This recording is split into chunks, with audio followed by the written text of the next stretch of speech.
Wonderful. We are live for our now Q&A on YouTube. Just give me a second. I'll go live on Facebook.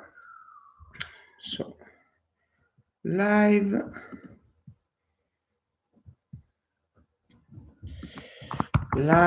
Q&A. Perfect. Go live. And then I go live also with all my devices on Instagram. Hello everybody from Facebook as well. We are starting our live Q&A session. I'll now jump on Instagram and I'll be all yours so we can start this session. So we have here Now for Humanity, perfect, and mine. So we go live and we start the session. As we started this live a bit late, so some people might be not available yet. But I want to say that I'm really happy to be here, and I hope it's going to bring you something to do in the said confinement where probably many of us are right now. I'm getting ready to start, and it's really, really cool to have you all here. So I see already some people connecting on the Instagram in particular, and I'm waiting for they go on this anymore, as probably most of you. It's really wonderful to see so many people connecting already.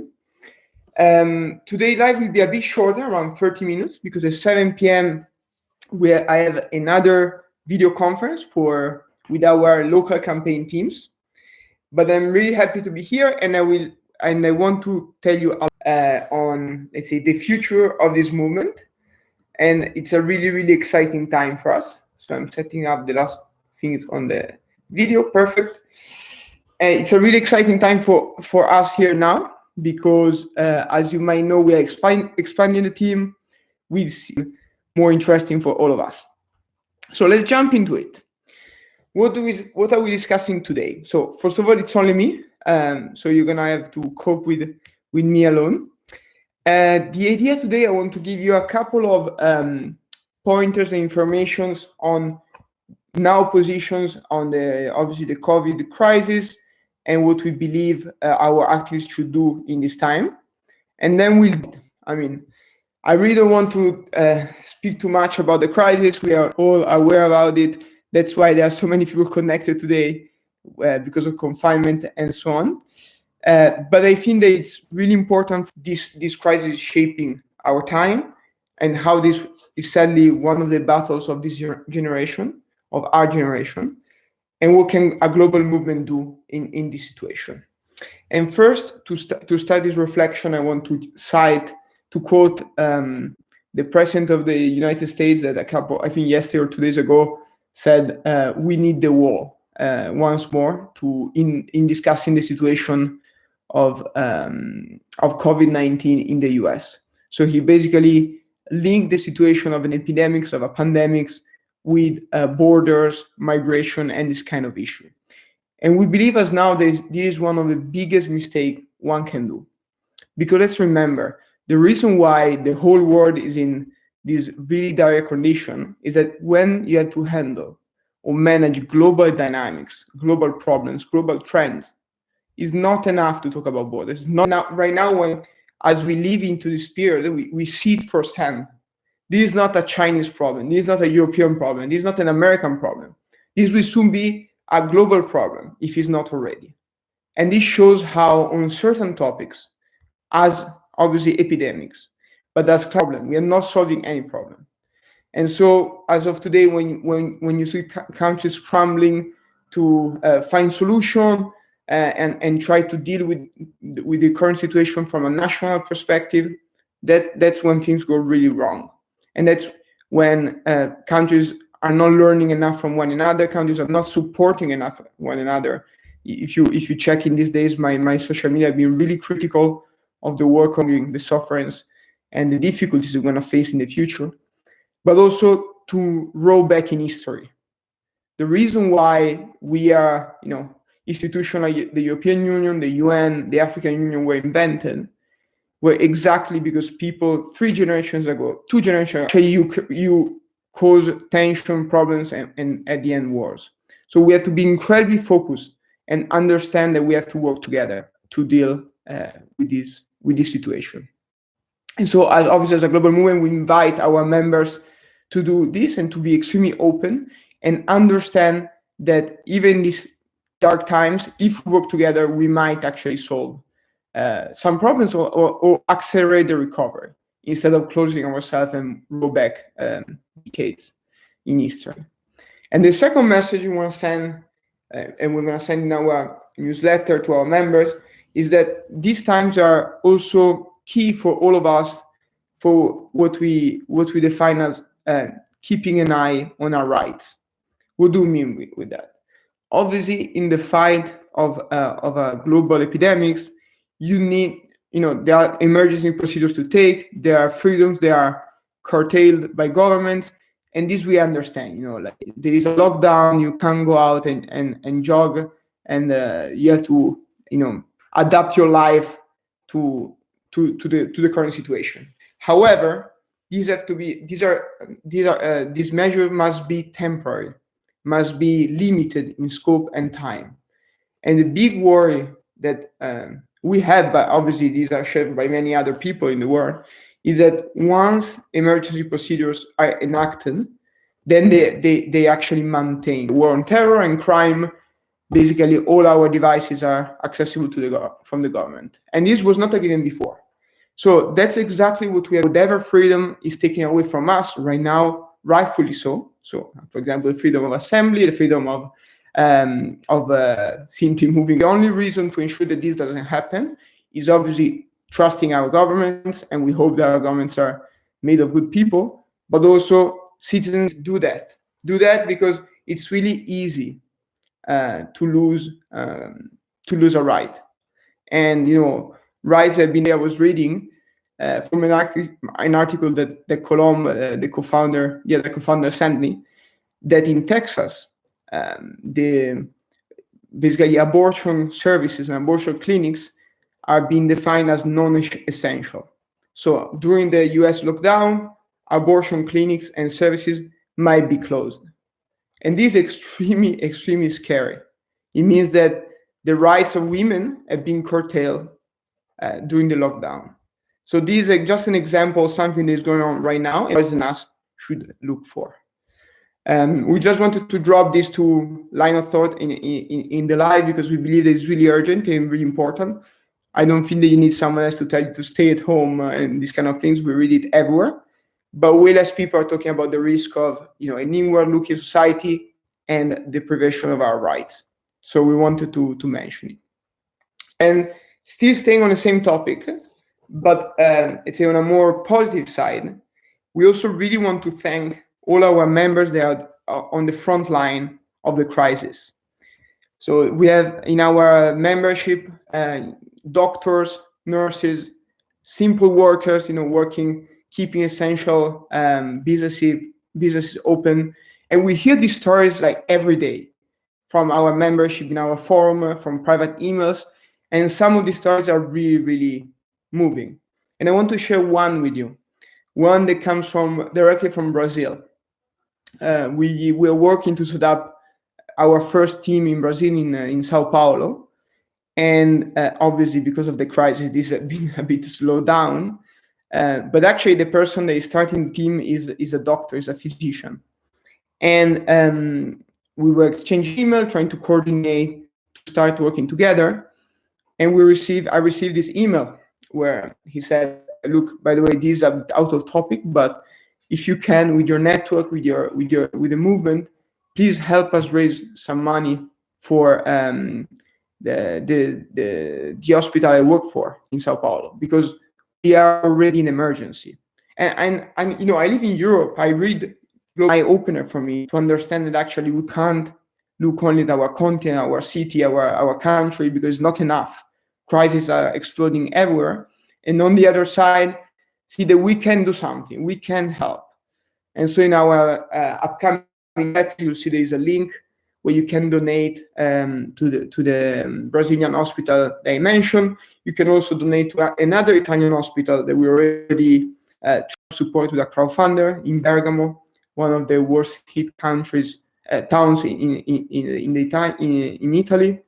And we're gonna ask more links. So if you have crowdfunders to support hospitals or other essential facilities during this crisis, please send them over, because we want to ensure that our membership gets a chance to support and do their part.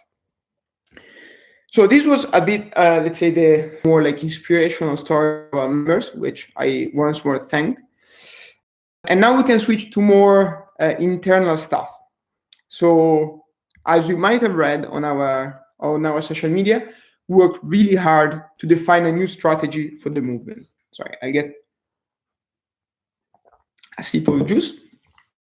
And why? I mean, we're a new movement, 2 months old. Do we really need a new strategy?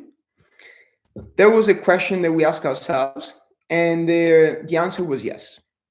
The answer was yes, because in these 2 months, we learned a lot. We experienced an incredible growth in teams. So we definitely hit a need. We hit like a positive alley, but we also believe that we could do more. We could be more focused, faster, more geared toward impact. We don't want to, just be a movement that is cool, that participate and change society. So we thought long and hard the last week, and we managed to come up with a strategy that we're going to deploy in the next month that we believe is really powerful. It has some innovative thinking in it that I personally never seen in either the political space or the civic society space. So it's not about having a huge network of volunteers organizing everything. It's not about having a huge staff, because we can't afford it. So we can't put a presidential campaign in the US and have like 100, 200 people of staff. So we'll have to reach a global scale with only a few staff members and the willingness to involve people and listen to them. What we decided is that we're gonna basically create a mixed strategy based on super advanced technological solutions, which already we have in our portfolio, but we want to do more. We want to start using AI, we want to start using machine learning to really get a sense of the trends, of the desire, of the wishes, of the feedback, of the ideas that all our members and followers want to share on topics that they care. So listen to our supporters, base, and followers, and then translate that in a campaign. That's something that not many organizations do. Normally, when people launch campaigns, like, okay, what do I believe is the right thing to do? This topic, this solution, let's go for it. Let's build a campaign. Well, for us, we understood that we can't do that. We can't do that if we don't involve people from the start. We have a really young base, and it would be super interesting to understand with them what we can do to solve youth unemployment, or to ensure that they get a pension in 60, 70 years. All these battles are probably best if you get a big crowd of young people to contribute to a potential solution, instead of dictating them or finding them among experts. On the other side, there are other problems like climate change, where, as a European, I can say, yes, I really don't like climate change.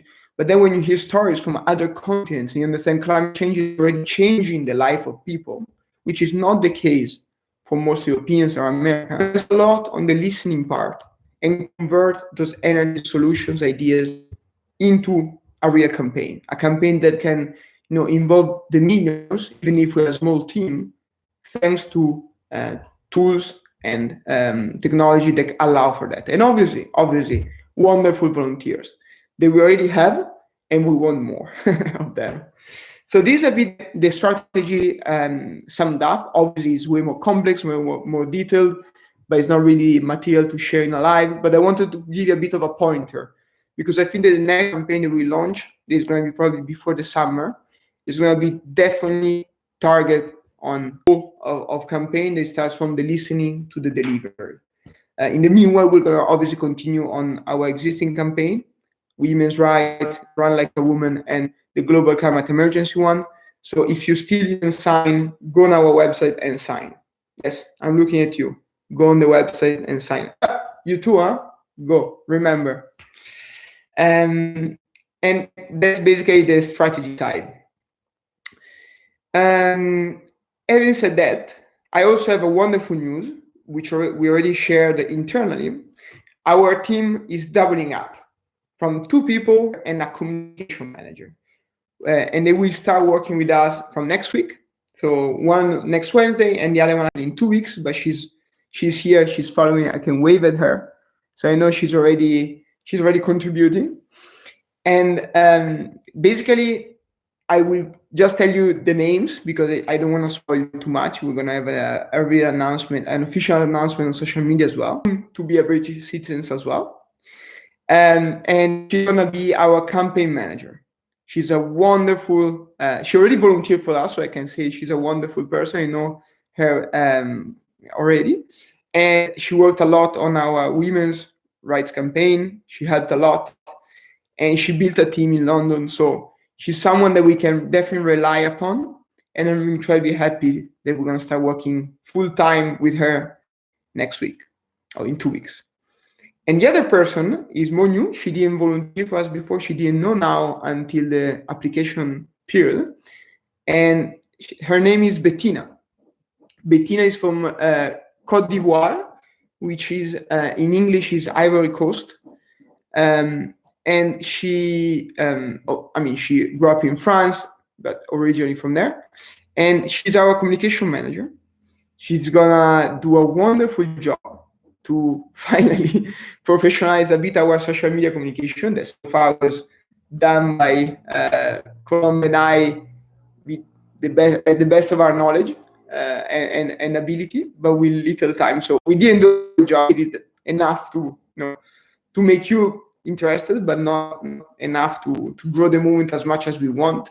So it's wonderful that we have a new person joining that with a lot of expertise on social media management, communication strategy, especially in the non-for-profit sector. She worked for several really famous NGOs. So it's really cool that we are together and we are excited to start. So this was everything on my side. So I just want to tell you, our 2 recommendations, new strategy, and the new team. In 15 minutes, I have a call with all our existing local campaigners to, develop more and explain more our social media, our campaign strategy we're going to develop, how to manage the transition, and obviously like how to start working because of this strategy session, we slow down a bit the works on the last 2 weeks and want to get back full steam ahead and really change this planet. But if you have any, if you have any question, I'm here for you. And I see already one from Davi Valley. So he's basically asking, is it possible? So I think he really likes our campaign strategy. But he's asking, is it possible to really listen to people when the numbers are so big? And it's a fair question. It's something that we ask ourselves because we already have, thousands of people that have joined. Many more hopefully will join soon. And so how can we really understand what they want? And we were wondering that we're like, is it too much? Are we able to make it?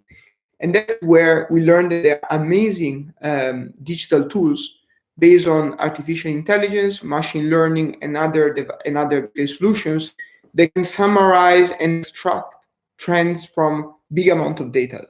So these are, things that company would use every day, like Amazon and so on, or Google to suggest you product and so on. But no one has so far ever thought about using it to listen to citizens at a scale that we want to, and to really craft campaigns out of the collective knowledge of people. And we already contacted a few organizations that have the technology and they can help us put it in place. Obviously, we have some basic skill, but not enough to master such a process. So we're going to probably partner with some organization and hopefully extract a wonderful tool that can get 10,000 answers to a question and distillate 5, 10, 15 recommendations. And that's perfect for a small team like ours that is really dynamic but can't spend 2 weeks reading Excel sheets and answer. So that's a bit the technology will come to help, and that's a bit where we are getting. I hope that answered to your question, Davide, or Davi, if you are not Italian. I'm scrolling up to see if there are other. I like the comment from Luigi, watching Conte speeches for boys, watching Benzon speeches for men. Thank you, Luigi. It's really fun. I'm checking at Claudio. We are connected because we love Now for Humanity. He's a really loyal member, always following us. So I think that I don't see other questions. I see many people that we need people. We need help. So we now have I think, a really valid strategy. We have cool campaign and one upcoming that is extremely cool. We have, we are present all over the world. Now we need to make it happen. And I mean, we are all stuck at home, so we can, do a lot digitally. We can you can join our forum and discuss with us and really get active and try to get a bit outside of this national bubble that is also present when we discuss about big global problems. And if you want to do that, we offer that. And it's going to be fun, dynamic, and hopefully useful for this planet. And me, Colombe, work with you to change this world and this society. So that's my request for you. If you can jump on board, become part of this movement, because as we say, it's now or never. Thank you so much. Have a wonderful night.